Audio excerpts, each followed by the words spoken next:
The next big event before Doomsday is Spider-Man Brand New Day. We're not even fully into the promo phase yet, and still, in just a few days, we've gotten a truckload of insane set leaks, casting rumors, and story details that are absolutely blowing my mind. And I'm not the only one. From Hulk turning savage, to Punisher teaming up with Spider-Man, to Spider-Girl possibly from Tobey's universe, this is shaping up to be one of the craziest Spider-Man movies of all time. So let's break down everything we know about this movie till now. And I'm telling you, some of these theories, if they're true, this is going to be epic level cinema. First off, let's talk about the new suit, because honestly, this might just be the best Spider-Man suit we've ever gotten in live action. We saw Tom Holland in the full gear, and this isn't like that fully CGI suit from No Way Home's ending. That suit looked good and shiny, but this one is practical. For me, it is a perfect mix, like 70% Andrew Garfield's amazing Spider-Man 2 suit, 20% Tobey Maguire's classic webbing, and the rest is all Tom Holland. And it just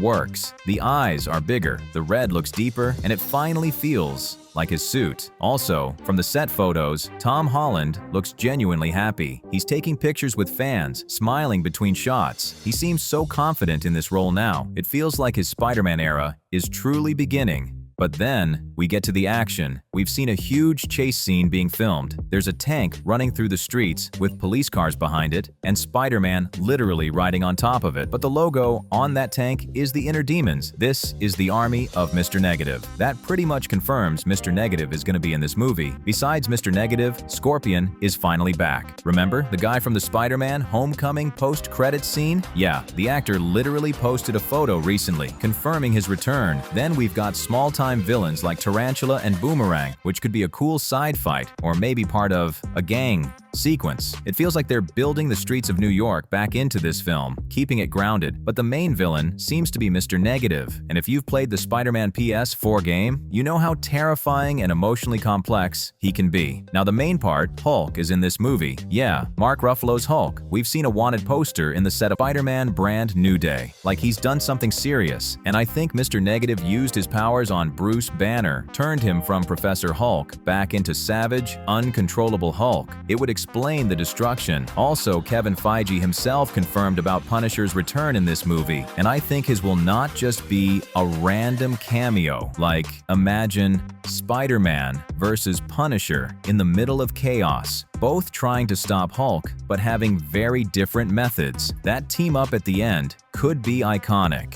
Okay, now I'm gonna drop a crazy theory, but if this actually happens, people will lose their minds. What if Bruce Banner was connected to Tom Holland's Spider-Man from the beginning? Like, what if Bruce was working on spider DNA or some gamma-enhanced experiments, and he's the reason Tom's Peter even got his powers? Think about it. We never saw Tom's Spider-Man origin, never even got a flashback. So maybe this is the movie that shows us. What if Bruce, unknowingly, created the spider that bit Peter?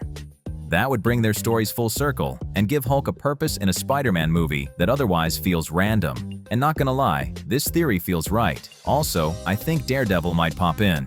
Maybe just a quick cameo.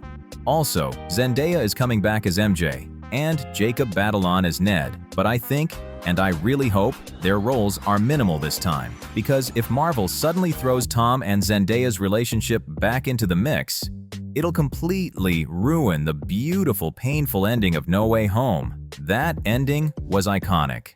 Let it breathe. Now let's talk about Sadie Sink. Yes, Stranger Things, Sadie Sink is in this movie, and the rumors say she's playing either Gwen Stacy or Spider-Girl, the daughter of Tobey Maguire's Spider-Man, which opens the door to some crazy possibilities. Even though Marvel says this isn't a multiversal movie, what if most of it is grounded, but there's a hidden twist? Maybe 70% of the film is street-level New York stuff. Spider-Man versus gangs, Hulk rampaging. But Sadie's arrival is like Gwen in Spider-Verse at the start of the movie, and in the third act, or the post-credit scene, we find out she's not even from this reality. And that could set up a huge event, an incursion, which brings us straight into Doctor Doom's world. If Marvel wants emotional impact, this is the film to do it. We can expect a post-credit scene with either Tobey and Andrew warning Tom about an incursion, or a brief Doctor Doom cameo, a shadow, a voice, something to chill your spine. This final Spider-Man chapter before Doomsday needs to build Doom's presence.